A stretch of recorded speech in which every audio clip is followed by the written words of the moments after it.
here. Gonna show you some comic books for oh heck, what I just picked up on, I think it was the 14th.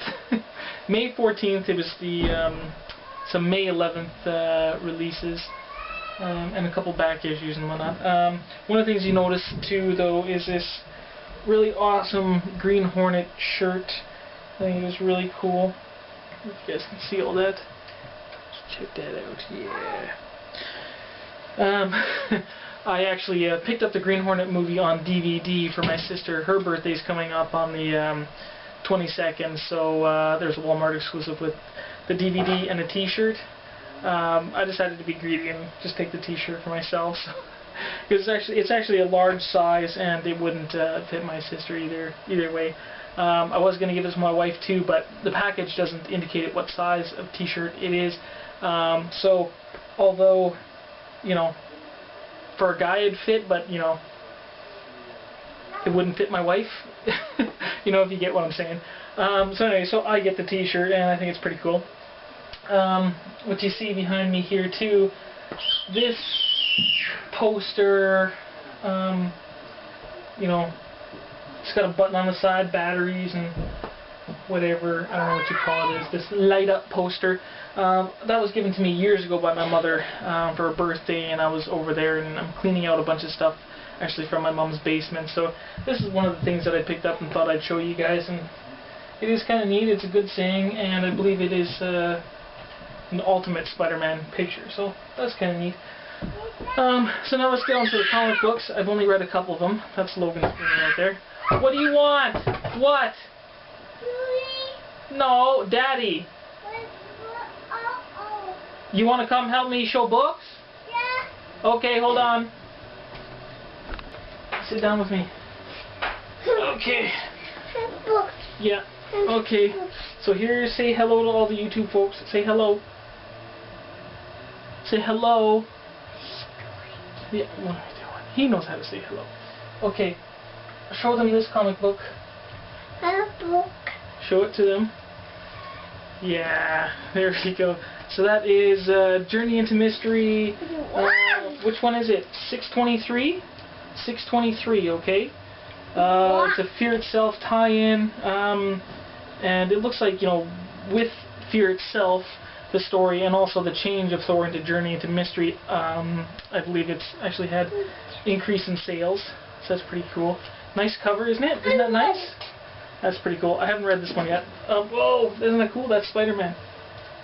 And they actually got the artist's name right on the cover this time. It's Braithwaite.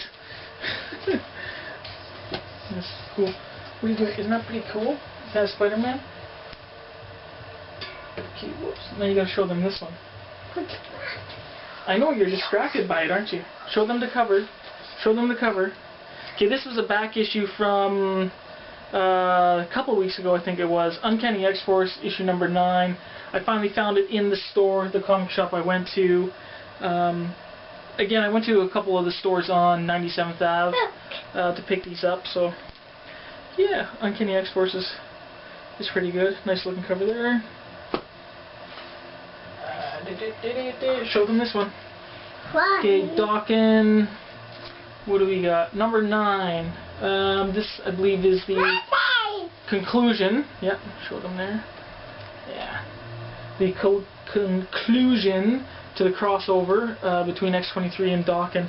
So then afterwards, don't bend it too much. Yeah, so after this, I'm not going to be collecting X-23 for a while, unless the books, unless they really give me a really good storyline to continue, or another good crossover. But I like daken, and this book anyway so far. There's been a few times, you know, where the character you really like, you want to hate him, and other times you think he's a really cool bad guy. He's a, I don't know, systematic. I had a better word for him, but he's systematic. He's a chess game all the time. It's really cool. There's always an idea. He's really ferocious and has a lot of rage in him, but he also has a lot of smarts in him. So daken is quite an interesting character thing, but he can be quite a wiener too. I know, isn't that cool? Look, and then you can shut it off as well. Isn't that neat? Okay, show them this one. Show them. He's totally distracted by it. This one is issue... Oh, play with the button. It's on the side there.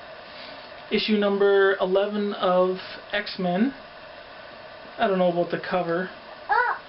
But yeah, Curse of the Mutants. I thought we were done with this Curse of the Mutants stuff, so I don't know what that's about. But it looks like the... It looks like that's the son of Dracula again coming back, so I don't know why they're bringing up Curse of the Mutants again. I thought it was done. You want me to... Here. You want to bring it down? You want to see it? Check it out. Hold it up. There you go. You can play with it. Check it out, man.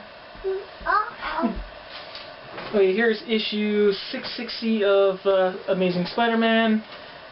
I like that he's an FF, but the issues have kind of been meh.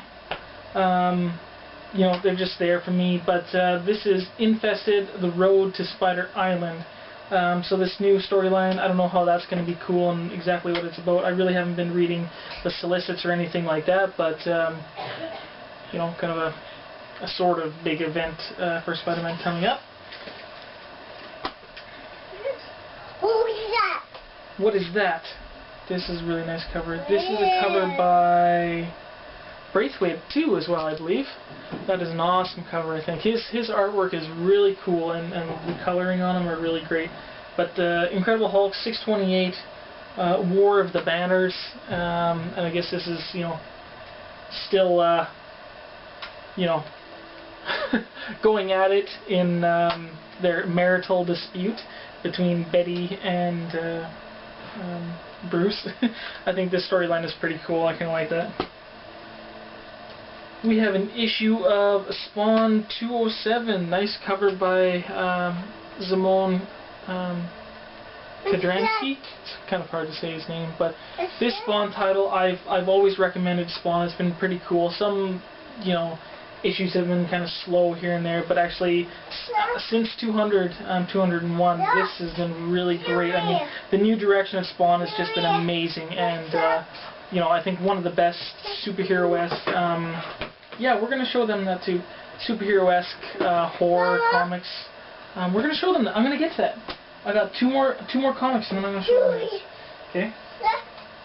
You turned it on. Yeah.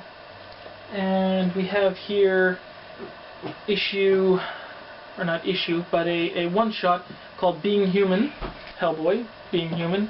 And this one, I really like this story because, you know, well, it's written by Mike Mignola, you got art by Richard Corbin, and Scott Corson-Brownster. He really likes Richard Corbin, and it is an interesting artwork.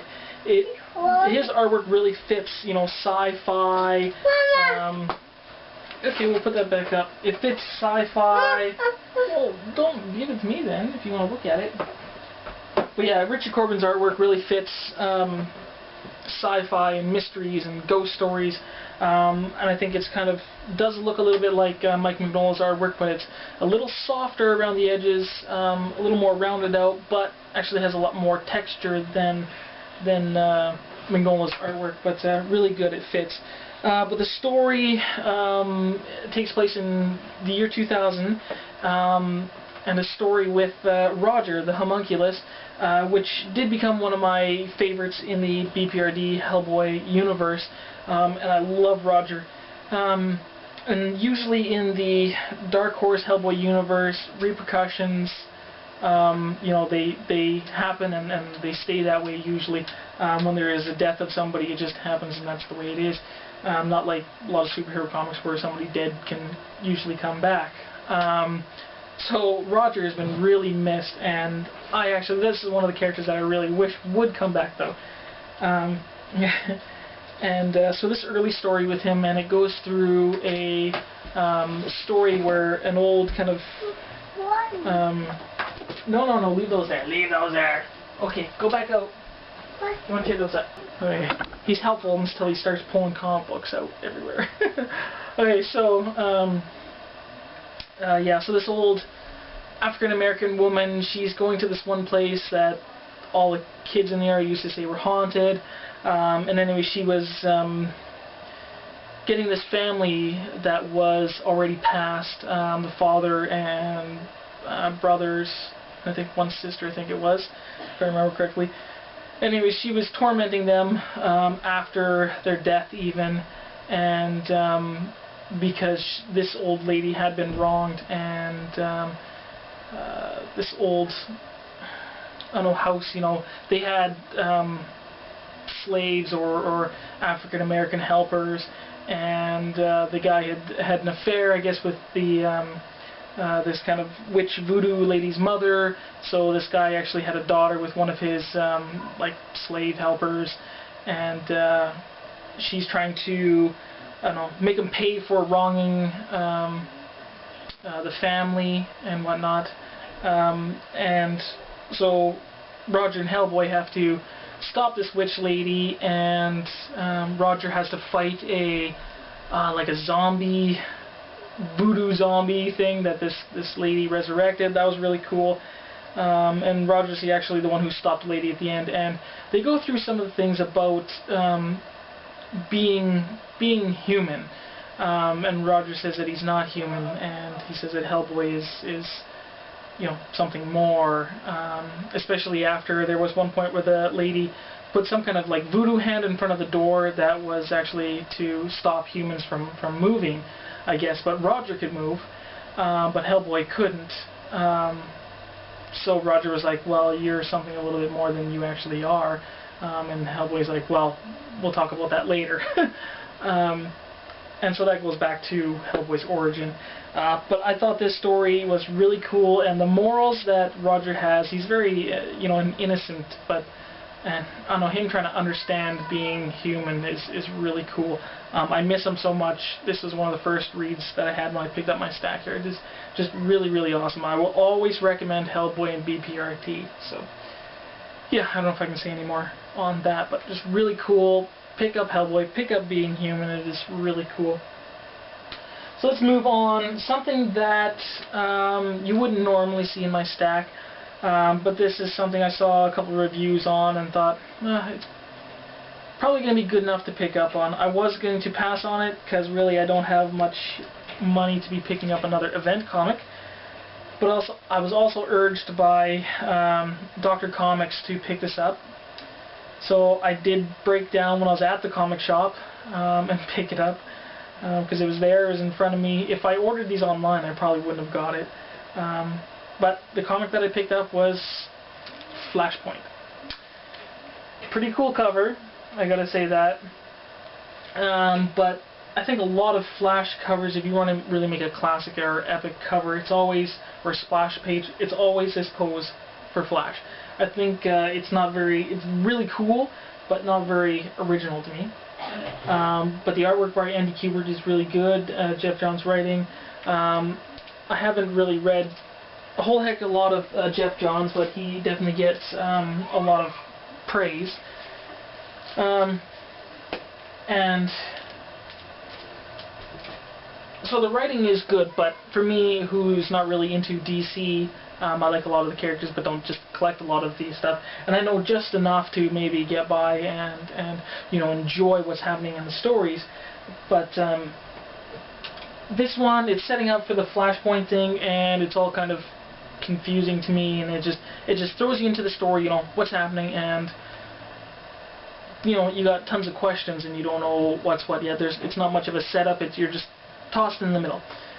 So I don't know, I'm sitting on the fence with this comic book right now.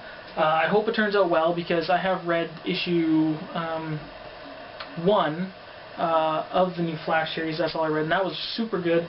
And I can't remember whether the writing was by Jeff Johns or not. I think it was. But so I hope this turns out really well. It's only a 5-issue miniseries with a lot of tie-ins, but I'm not going to get those. So I hope this Flashpoint is really good. I don't know, but anyways, I'll tell you guys a little bit about it. So a couple of spoilers here for you. So anyways, he basically wakes up at his desk and everything's, I don't know, the world's turned upside down. People don't know that he's the Flash. Like there's no Justice League, I think. There's no Superman. There's this different Batman. What else? There's supposed to be this war against Wonder Woman and what's his name? Jeez, I can't remember. Why am I having so much trouble? You guys can see how much trouble I have with DC. Oh goodness. You know, the guy the ruler of Atlantis, that I can't remember his name. And it's so stupid. And I'm going to feel stupid after this video when I figure out his name. Oh goodness. Aquaman! Oh, you guys, I feel terrible about that.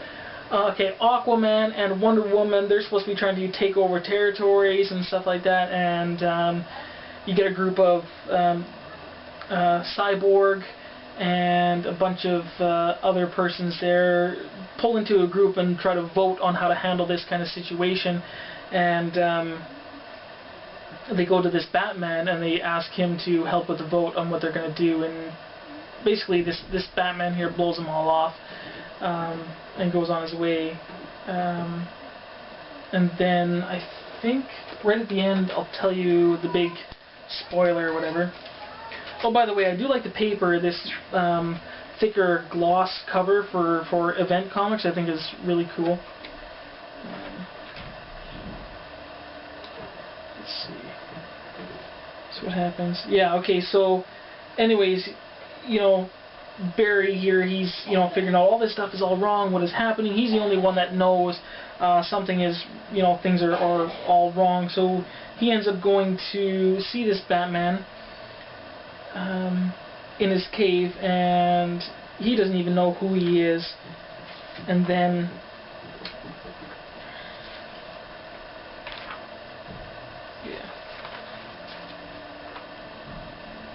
so anyways, yeah, he breaks into Batman's headquarters, into his cave, and then this is the reveal at the end. If you guys can read that there.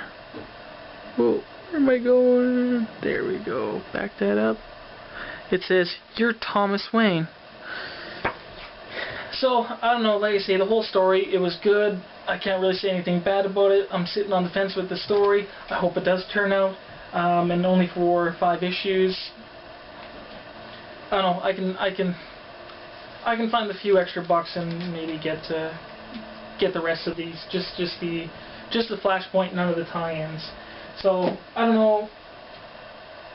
Maybe other DC guys out there maybe try to give me a little more insight into this Flashpoint event, and I might, you know, be able to enjoy it more if I have a little more understanding. And maybe if there's another previous issue of Flash that you really think I should get, that would be essential to understanding and enjoying this storyline more, you know, please help me out with that. But yeah, I think that's really cool. The last thing I want to show you guys is something my wife, basically, well, she paid for it, but she was going to contribute to my Giant Size X-Men jug.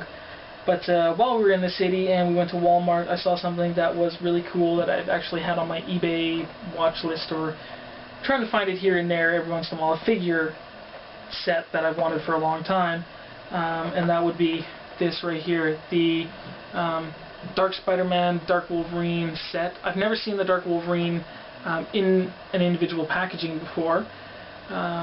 So basically I just wanted this because of the daken, Wolverine's son. I thought it was a pretty neat looking figure, and it's been pretty rare, I think, on eBay. I've hardly seen it there, but occasionally. So I picked this one up for $18 actually. So while it was in stores, I saw it there. I thought this was really great. So hun, instead of giving me that 20 bucks, buy me this. So that's what she did. So it's the Marvel Universe edition figures with Dark Spider-Man, Dark Wolverine, Daken, and a copy of Dark Avengers issue number 1. So I thought that was really cool. Really cool. They had other, you know, 2-packs there that were pretty cool. One of them even had a Wolverine Captain America 2-pack, which came with the Captain America Annual number 8 that I just recently received from Cacti 88. So that would have been a pretty cool comic pack to get too. So I don't know if you guys want to maybe get a little closer look. I don't have a zoom or focus or anything like that, but the figures do look pretty cool. I like the paint on Spider-Man. It's kind of you get like kind of a little bit of a sparkle. You get a blue, black, purple all mixed in there. Daken is pretty good. I do have some of the tattoos are a little bit hazy on the painting, but it does look pretty cool. So I used to be, well, I'm not the biggest action figure collector, but I have gotten, you know, lots here and there. But really, I just generally focus on the comic books. So to you guys, figure collectors out there, I'm wondering to you guys, do you think I should open this or leave it as is? Do you think? That's my question to the, you know, figure guys out there, or just to everybody. What do you think? Should I open it up or leave it as it is? Do you think there's really any worth to this figure to keep it in the box or anything like that? So yeah, I don't know. That's my question for you guys. So yeah, please, this has probably gone on too long of a video, but please give me your thoughts on you know, Flashpoint, Hellboy, all the comics I've shown you, on the figures, everything like that. So yeah, I don't know. I'm just mumbling. I'm a mumbler. Mumbler!